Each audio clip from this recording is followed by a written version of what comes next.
আমাদের বাড়িটা ছিল ঠিক প্রপার টালিগঞ্জের অঞ্চলের মধ্যেই, প্রিন্স আনোয়ারের মধ্যিখানে।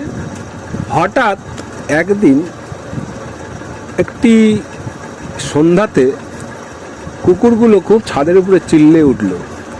তা আমি ভাবলাম হয়তো ওরা নিজেরা বাচ্চা দিয়েছে, তাই মা সঙ্গে বাচ্চারা খেলাখেলি করছে, চিল্লাচ্ছে। কিন্তু হঠাৎ দেখা গেল যে কিছুক্ষণ পর চিল্লে চিল্লে আবার একটু চুপ করে গেল। তা আমি ভাবলাম বাচ্চাগুলো নিয়ে খেলছে, তাই ওরা ছাদের উপরে চিল্লাচ্ছে। তা তখন ঘড়িতে আমি আর আন্দাজে দেখিনি, রাত 1:30 থেকে 1:45 বাজে। তাও কটা বাজবে তখন রাত্রে? 2টো তো হবেই। তা 2টোর মধ্যেখানে আমি ঘড়িটা না দেখে খাটের উপরে শুয়ে ভাবছি যে হয়তো বাচ্চাগুলোর কষ্ট হচ্ছে। এই ভাবতে ভাবতে আমার পাশের ঘরেই ছিল এক কাকু কাকিমা, তার 2 মেয়ে। তা একটি মেয়ে বাইরে থাকে, একটি মেয়ে বিয়ে হয়েছে। তা সে হঠাৎ তার গলায় আমাকে পাশের ঘর থেকে বারান্দায় মানে দরজার সামনে এসে দাঁড়িয়ে ডাকতে শুরু করলো তার গলাতে। তা আমি ভাবলাম কাকুর কি শরীর খারাপ হলো যে কাকিমা ডাকছে এত রাতে হঠাৎ। তখন ঘড়িতে তাকিয়ে দেখলাম 2টো বাজে। তখন আমার মনটা হঠাৎ একটু কামড় দিল। আমি খিলটা খুলতে গিয়ে ছিটকারিটা খুলে ফেলেছি, খিলটা খুলতে গিয়ে আমার মনটা বলল যে এখন বেরোস না ঘর থেকে।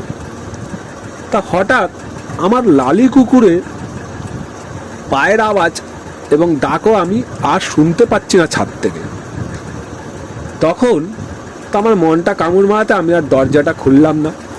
আমি ঘরের ভেতরে বসে খাটে চিন্তা করতে লাগলাম কাকিমা এত রাতে কেন ডাকবে, আর ডাকলেও সে আমার ঘরের দরজা নক করবে, কিন্তু আমার ঘরের দরজায় হাত দেয়নি। দরজার বাইরে দাঁড়িয়ে সে সিঁড়ির মুখটায় দাঁড়িয়ে সে 2-3 বার ডাকার পরে যখন দরজাটি আমি খুললাম না, তখন সে আরেকটা নমুনা নিল। এত প্রখরভাবে সে কান্না শুরু করলো, মনে করলাম যে তার ঘরে বোধহয় বড় একটা কোনো বিপদ হয়েই গেছে।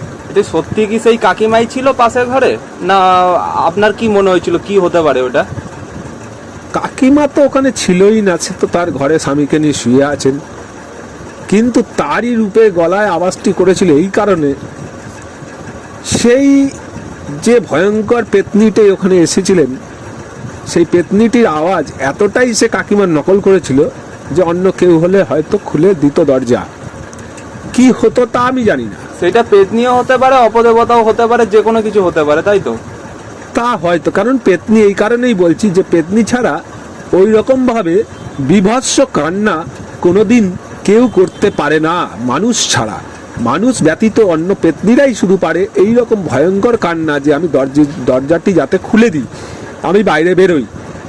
তখন আমার মন বলল না, এখন বেরোস না ঘর থেকে। তখন আমি দরজাটা আর খুলিনি, কিন্তু সে কান্না আওয়াজ আমার কানে আজও ভেসে আছে। আমি তখন আমার কোনো রাস্তা না পেয়ে আমি চিন্তা করলাম যে আমার একবার লালি কুকুরটিকে ডেকে দেখি, ও দেখুক এসে যে কে বসে এখানে কাঁদছে। তখন আমার মনটা, আমি সেই লালি কুকুরকে ডাকলাম, আমার মুখের যে আওয়াজ, সেই আওয়াজ করে 3 বার ডাকার সঙ্গে সঙ্গে ও এই আওয়াজ শুনে আমার দরজার কাছাকাছি চলে এলো। আসার পরে ও কিছু না কিছু দেখেছে, যে তাকে তাড়াবার জন্য ও 35 মিনিট লড়াই করলো তার সঙ্গে। করার পর কিন্তু সে কুকুর চলে গেছে হয়তো ছাদের দিকে, নিচের দরজায় অব্দি এখান থেকে হেঁটে সে নেমেছে।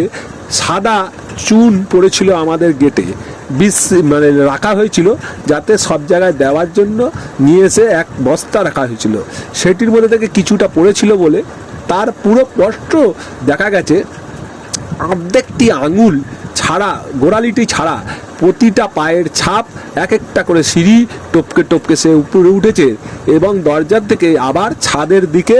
লাস্টে যখন আমার লালি ধাওয়া করে ওকে, তখন ও 35 মিনিট ধরে ওর সঙ্গে লড়াই করার পর সেই কুকুর আমার তাকে তাড়িয়েই ছাড়ে, এবং সে পেচ্ছাবও করে ফেলেছিল সিঁড়িতে দেখা গেছে, কিন্তু সে পেতনি ছাদ থেকে পালিয়ে যেতে সক্ষম হয়েছে। এই কারণে যে আমার দরজার বাইরে ছিল শ্মশান মায়ের অগ্নিকুণ্ডের ছাই, তাই সে আমার দরজায় হয়তো ছুতে পারেনি, বা আমাদের কাউকে কিছু করতে পারেনি, কিন্তু আমি যে বেরোতাম হয়তো আমায় ও ক্ষতি করতে পারতো, কিছু মন করেই এসেছিল, কেন জানি না। তাই থেকে আজ অবধি পায়ের আওয়াজ পাই, কিন্তু আর দেখতে আর কিছুই আমি আজ অবধি পাইনি। এটা কতদিনকার আগেকার ঘটনা হবে?